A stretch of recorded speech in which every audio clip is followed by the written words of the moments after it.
Hi Jinu.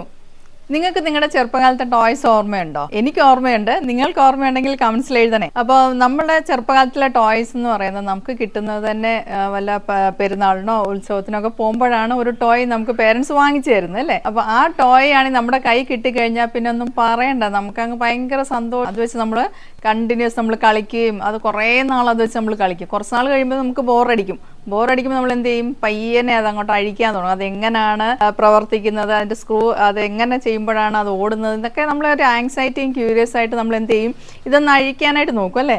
അപ്പോൾ അഴിക്കാൻ നോക്കുമ്പോൾ parents നമ്മളെ വഴക്ക് പറയും. പേരൻസ് വഴക്ക് പറയുമ്പോൾ നമ്മൾ എന്നാ ചെയ്യുന്നത്, നമ്മൾ പയ്യനെ ആ ടോയ് ഒക്കെ എടുത്തുകൊണ്ട് ഒരു മുറി പോയി പാത്തിരുന്ന് ഇതൊക്കെ ഒന്ന് അഴിച്ച് നമ്മൾ ഇതിനകത്ത് എന്തുവാ നടക്കുന്ന പ്രവർത്തനം എന്താണെന്നൊക്കെ നോക്കും. അതുപോലെ തന്നെ അഴിച്ച പാർട്സ് വെച്ച് നമ്മൾ കളിക്കാനൊക്കെ നോക്കും അല്ലേ.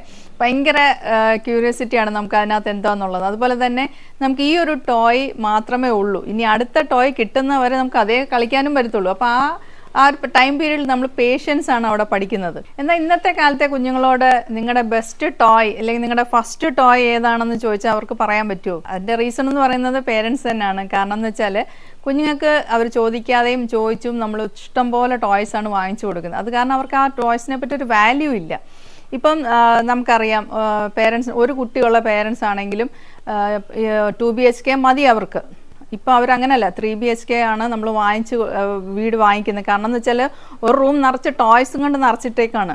അപ്പോൾ ടോയ്സ് കാരണം കുഞ്ഞിന് നമ്മൾ പറയും അവർ ടോയ്സ് അവിടെ ഇരുന്നോട്ട് അവിടെ കളിച്ചോട്ടെ എന്ന് പറയും. പക്ഷേ ആ കുഞ്ഞ് എത്ര നേരം ആ മുറിയിൽ ഇരിക്കുന്നു എന്നുള്ളതും കൂടെ നമുക്ക് നോക്കേണ്ട കാര്യമാണ്. കുറച്ച് കഴിയുമ്പോൾ അതിങ്ങ് പോരും. അപ്പം ഇങ്ങനെ കുഞ്ഞുങ്ങൾക്ക് ഓരോ സാധനത്തിനും വാല്യൂ ഇല്ലാതെ പോവാണ്. ഇപ്പോൾ ഒരു പെൻസിൽ ചോദിക്കുകയാണെങ്കിൽ നമ്മൾ അവർക്ക് എന്ത് വാങ്ങിച്ചു കൊടുക്കും, പെൻസിൽ ബോക്സ് വാങ്ങിച്ചു കൊടുക്കും.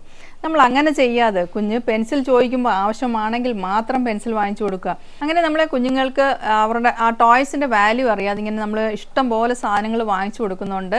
എന്താ സംഭവിക്കുന്നതെന്ന് വെച്ചാൽ കുഞ്ഞുങ്ങൾ ഒരു ഏജ് കഴിയുമ്പോൾ ഒരു 8th സ്റ്റാൻഡേർഡ് 9th സ്റ്റാൻഡേർഡിലൊക്കെ ആകുമ്പോഴത്തേക്ക് അവർ നമ്മളോട് ഇങ്ങോട്ട് പറയാൻ തുടങ്ങി, എനിക്ക് ഐഫോൺ വാങ്ങിച്ചു തന്നേ പറ്റുള്ളൂ എന്നുള്ളൊരു നിഗമനത്തിൽ അവരെത്തുകയാണ്. നമ്മൾ പറയുന്നവർ കേൾക്കുന്നില്ല. അതുപോലെ ഒരു 10th 12th എത്തുമ്പോഴത്തേക്ക് അവർക്ക് വലിയ വലിയ ബൈക്സ് വേണം, കാറ് വേണം, ഇങ്ങനെയുള്ളതൊക്കെ നമ്മളോട് ഇങ്ങോട്ട്. പക്ഷെ ആ കുഞ്ഞുങ്ങൾക്ക് വീട്ടിലെ സാമ്പത്തിക സ്ഥിതിയും ഒന്നും തന്നെ അവർ നോക്കാതെ തന്നെയാണ് ഈ കാര്യങ്ങളൊക്കെ നമ്മളോട് പറയുന്നത്.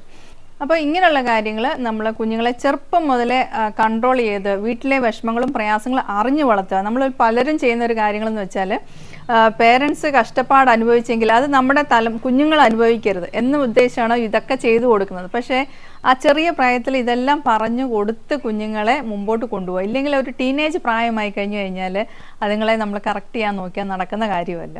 അപ്പോൾ തീർച്ചയായിട്ടും കുഞ്ഞുങ്ങളെ നമ്മുടെ വീട്ടിലെ പ്രയാസങ്ങളും ബുദ്ധിമുട്ടുകളും അറിഞ്ഞ് നിങ്ങൾ വളർത്തുക. അതുപോലെ തന്നെ നിങ്ങൾക്ക് നിങ്ങളുടെ ചെറുപ്പകാലത്തെ ടോയ്സ് നിങ്ങൾക്ക് ഓർമ്മയുണ്ടെങ്കിൽ അതെന്താണ് നിങ്ങൾ കളിച്ചത് എന്നുള്ളത് കമൻറ്റ് ബോക്സിലൂടെ ഇടുക. Be happy for ever.